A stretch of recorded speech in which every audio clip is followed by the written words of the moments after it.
Welcome to Let's Talk Books Unscripted. Welcome to episode 17. This is a husband and wife. 17 or 18? 18. I think it's 18. Wow, thank you. I just thought of that because I'm the one who, I'm always the one who edits the videos and puts the writing across the thumbnail for our videos. And I was like, nope. I typed 17. Episode 18. Yeah, 17 is doing pretty well on views, so thank you for everyone who watched it. Episode 18. What are we drinking? What are you drinking? We are both, okay, I'm having a cream soda, IBC cream soda. It's very delicious. I like cream soda. I've mostly finished it, but this is a maple root beer. It's quite good. That's why I drank it already. But it's like pretty subtle on the maple, I feel like. It's like a little sweeter root beer. Yeah. Root beer is really good. Yeah.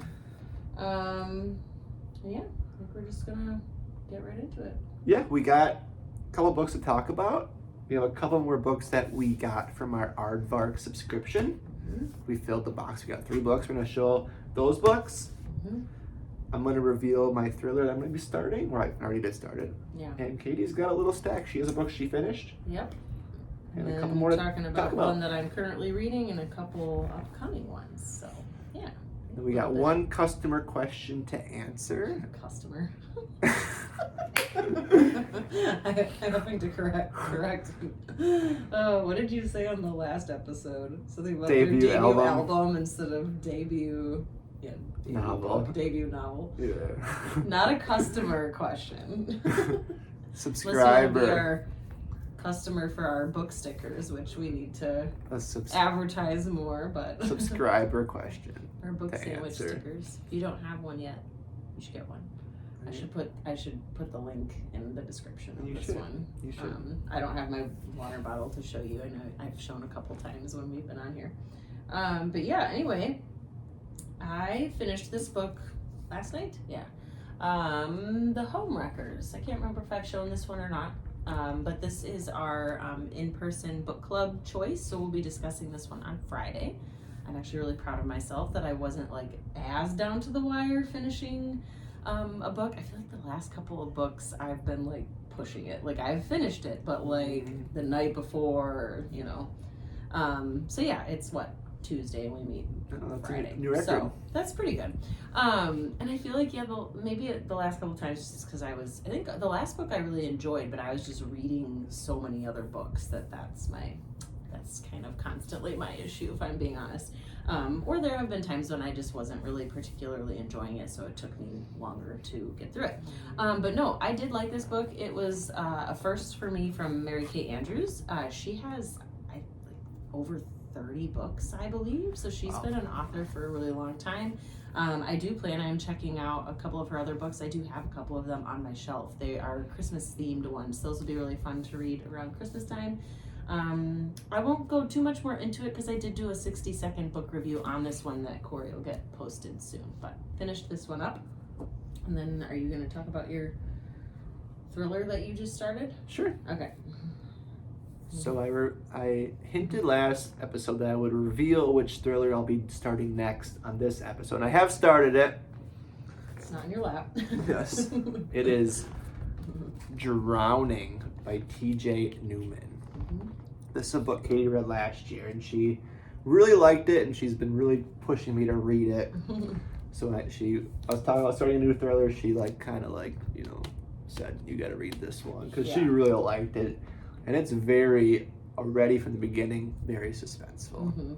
It's one of those thrillers that does I think it gets going right away. I did not want to put that book down. I didn't read it in one sitting, but I finished it very quickly, and it's under 300 pages, I believe. So it's on the shorter side.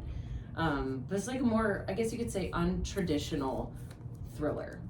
Yeah, it's not like a whodunit, it's more murder of a mystery. It's like a suspense. It starts. But they still would call it it falls into the thriller category. But. Yeah, it starts with a plane crash.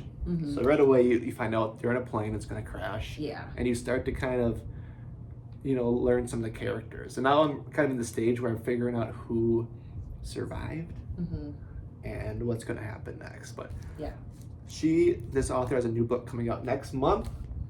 So I'm hoping to finish this one, and then we're gonna buy I'll it. definitely be getting that. We'll be one. buying that Yep, book because yep. Katie really wants to read it. Mhm. She had another book before this one called Falling. And I did enjoy that one as well. So I do want Corey to read that one eventually, but I didn't like it quite as much as Drowning. So yeah, Falling was her debut. A really interesting fact about this author is that she used to be Flight attendant. Yeah, flight attendant.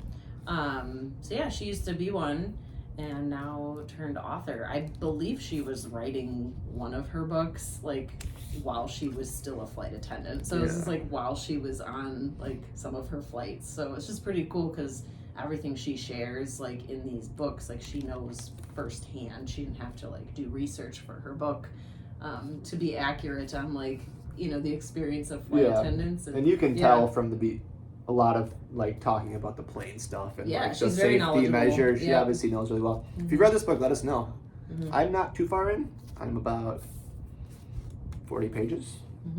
It's my bookmark for today. Oh, what do we got? Another leaf from the Arbor Day Foundation. They're generous with their bookmarks. But yeah, I'm excited for him to get further into that one because it was one of my top reads of 2023. So if you've read it, let us know. And then next, I will talk about one that I am currently reading. I'm definitely more than 40 pages in. Almost 75 pages in, but it helps. I was telling Corey when I started this the other day, he's like, how are you already so far? I'm like, well, there are pictures in this book. It's called Hidden Pictures. Can't remember if we talked about this one on a previous episode or not. But yeah, this book it's very, very good already. It has not taken long at all to capture my attention. It's got the creepy vibes going for it and everything. I mean, even just looking at the cover alone, I'm like, oh, perfect book to read during the summer for sure. I mean, really anytime, but it does take place in the summer, so it's kind of fun to read a book like, you know, if you're reading it, in a particular season, and that's when the book takes place. But this does, I think it's categorized as thriller horror. It does verge into the horror category a bit. But yeah, like I won't give away too much here with these pictures. Show one of the pictures. I will show one of them, but maybe a happier picture. I don't know. But like this little kid, can you get it closer? Draws these pictures. He seems like a very normal, well-adjusted child. But yeah, it's about a girl who gets out of rehab and she's been clean for like 18 months. So she's deemed fit to like, you know, find a normal job. Are you going to show one of the creepy ones? All right. Yeah, the pictures get gradually. They start to get, that's way farther into the book. I haven't even gotten that far, but you can show it. I just want to show the picture, how they get a little more specific. Yeah. So creepy. I'm interested to see where this goes, but yeah, she's young. I want to say, I'm trying to think of what her age is, but so young woman. She's like in her early 20s, maybe something like that, maybe even younger than that.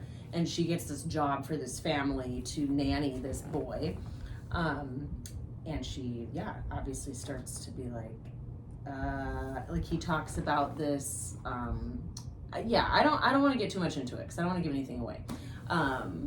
But yeah, you should read this one. And it does not take long to really get into the plot and kind of see what's really, you know, what's going to be going on with this child. So I'm interested to see, what develops between like the nanny and the boy and why he's drawing these somewhat disturbing pictures or ones that get disturbing. But I'm like, how cool is it that this book like has legit pictures in it? So yeah, that does take up some of the pages and like where I'm already a decent amount of the way through, and I did just start it the other day. That one looks good. That one's on my short list too. Yeah, I've heard very, very excellent things all over social media, so, and I can see why already.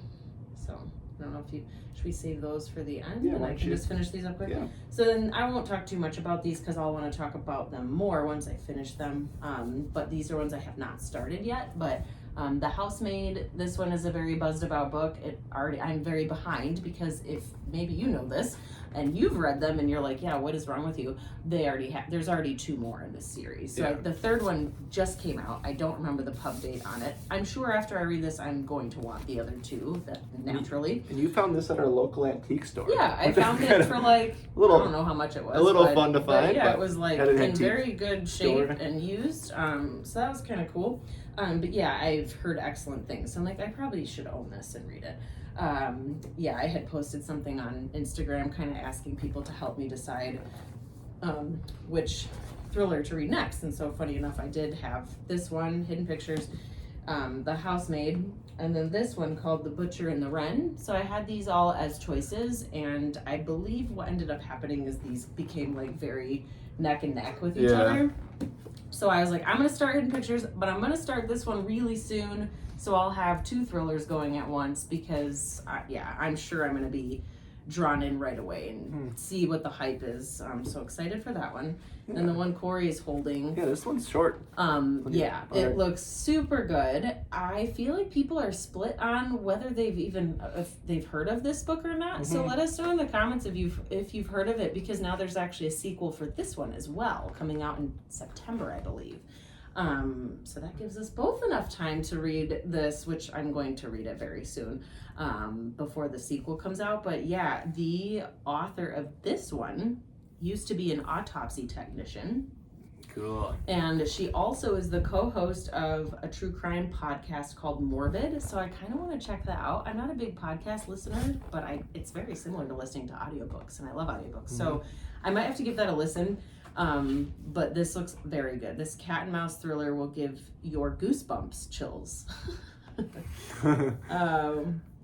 Yeah, what does it say? The crisp detail, the narrative brevity, and the blade-sharp connections between the pathologist and the killer all bode well for future installments. So yes, there is a sequel coming. A read in one sitting kind of book. And if I'm given the opportunity, I probably could knock this out in one sitting. Yes, with it only being, what did you say?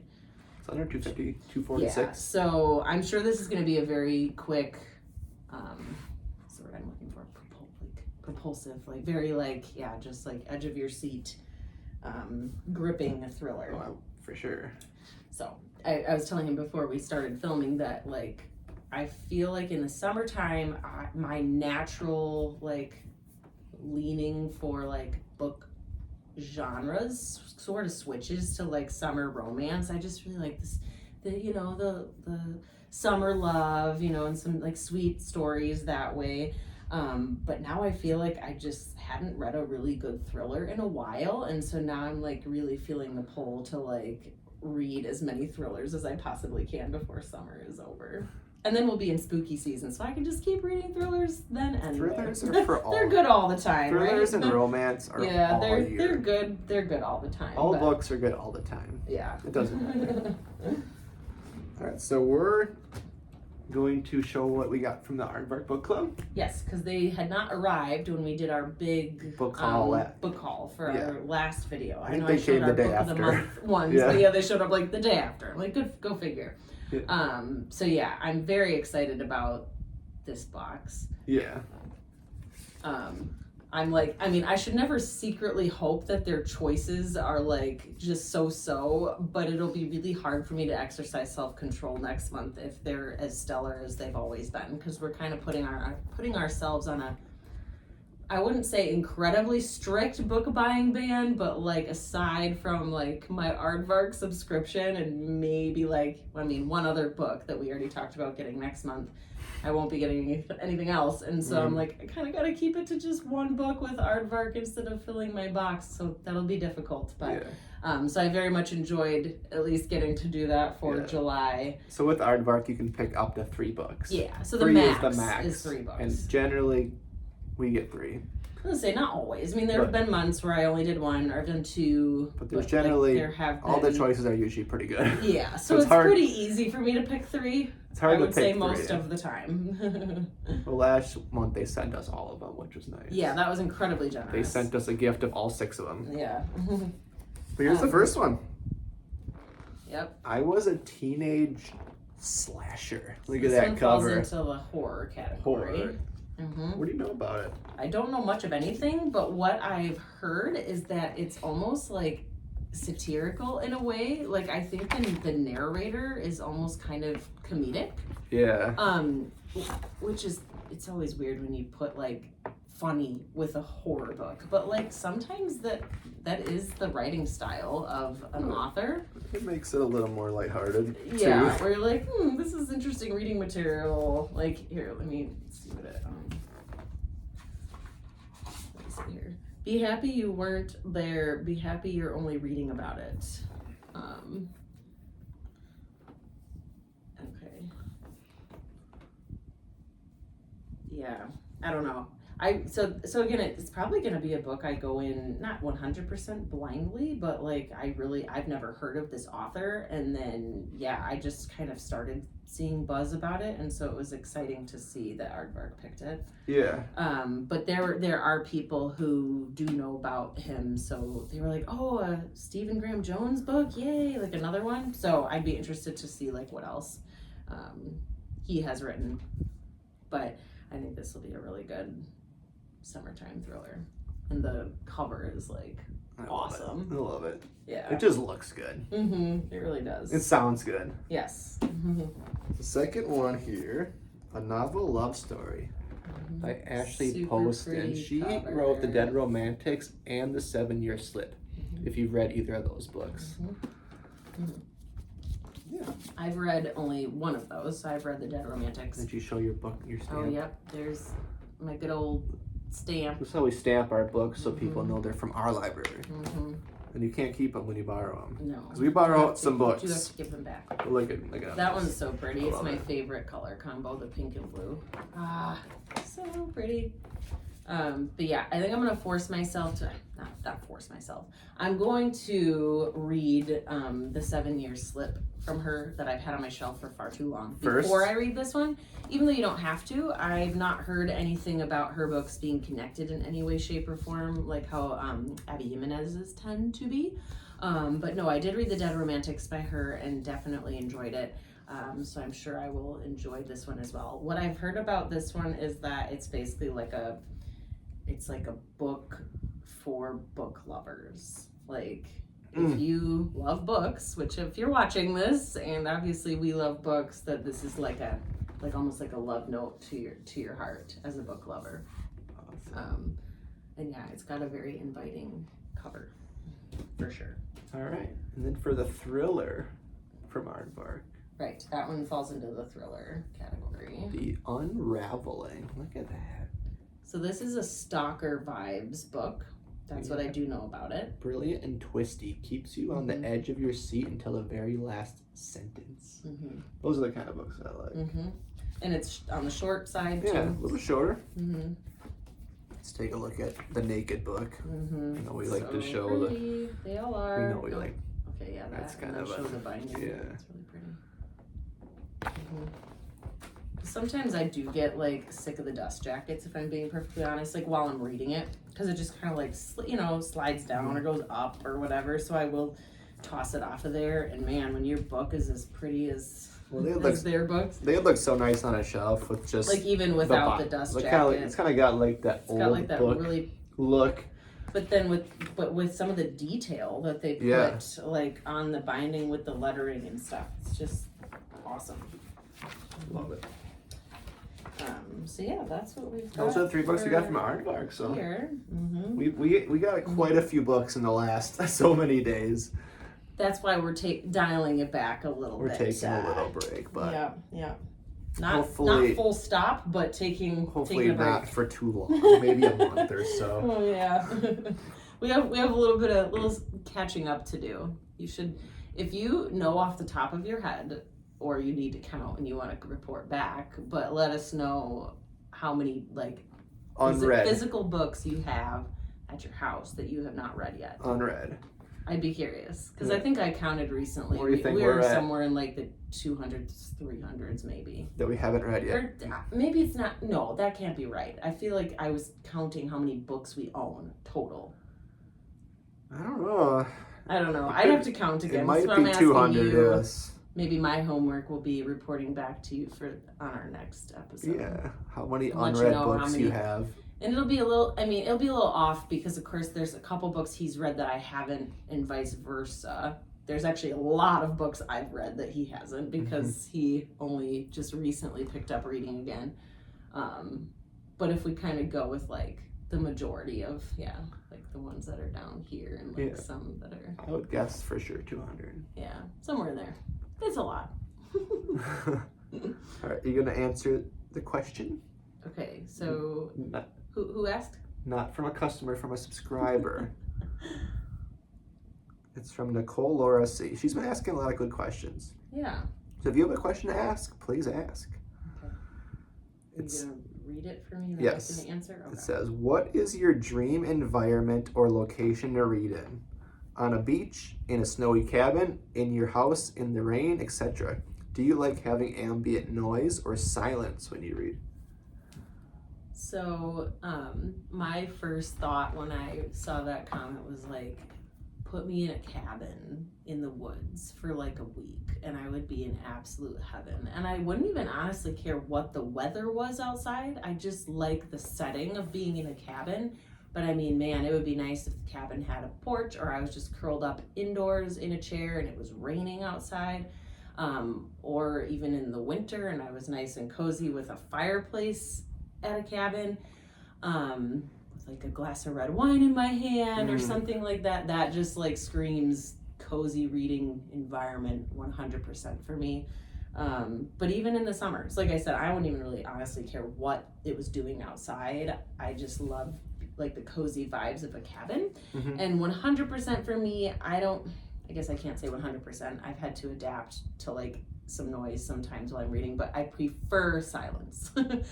Like minus the sound machine that we do have in our room. Yeah. So like at nighttime, that is my jam when everybody else is sleeping, or even if Corey's still awake and we're both reading in bed before he goes to sleep. It's like the kids are sleeping, we have the sound machine going, we're just sitting in bed.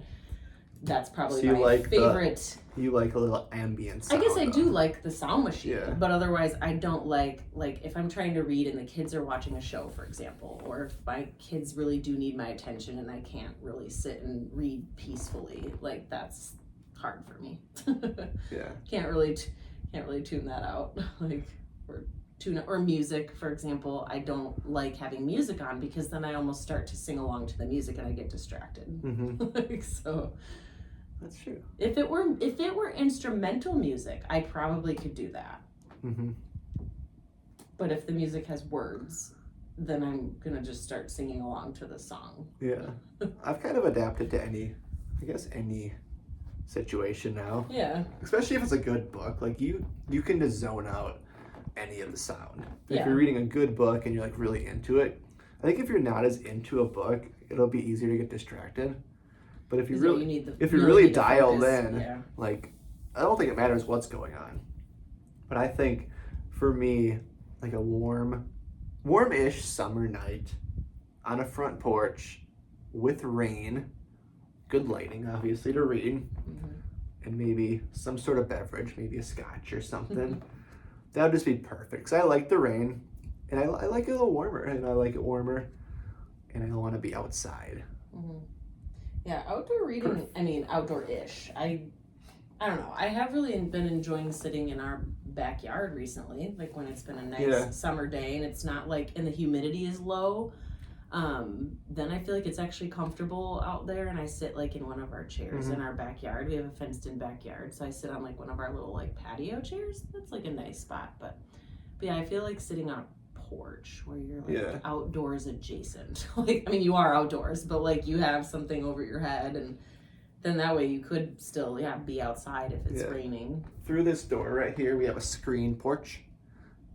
It's nice to read out there, but we don't have very good lighting out there. This conversation is making me want to get his butt moving on putting proper lighting out there so that we can utilize that space. I want to put some string lights out there. I don't know if that'll be good enough. You may have seen this in some reels. I've been out there a couple of times. But it works for daytime. Yeah, reading. We've been out there. If it's storming, I'm out there. Night or day. Like, I sit out there because it's really nice. And it's screened in so there's no bugs. Yeah. And it is all covered, so you can read. And we have an egg chair out there and a couple other chairs. So if we can get that lit nice, maybe that will be my ideal situation. Because we generally read at night because that's when we have our time. Yeah.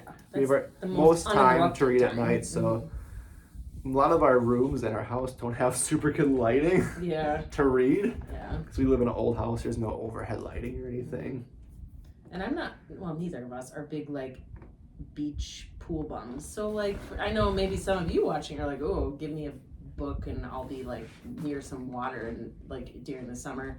That's where you like to read. I don't dislike that. I mean, I got to do that a little bit on the trip I just took to Michigan, which I was telling you guys about in a previous episode. And that was really relaxing and really nice. Yeah. But, like, I burn really easily, so I've just never been somebody who wants to literally sit out there And you don't for like like the heat. way too long, and I also don't like to be hot. I'm just not a summer person.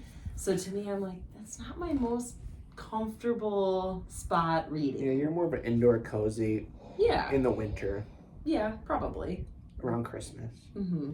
Oh yeah. with like 2 blankets and a With sweater. blankets and like, yeah, I just like to be cozy. I don't know. Yeah.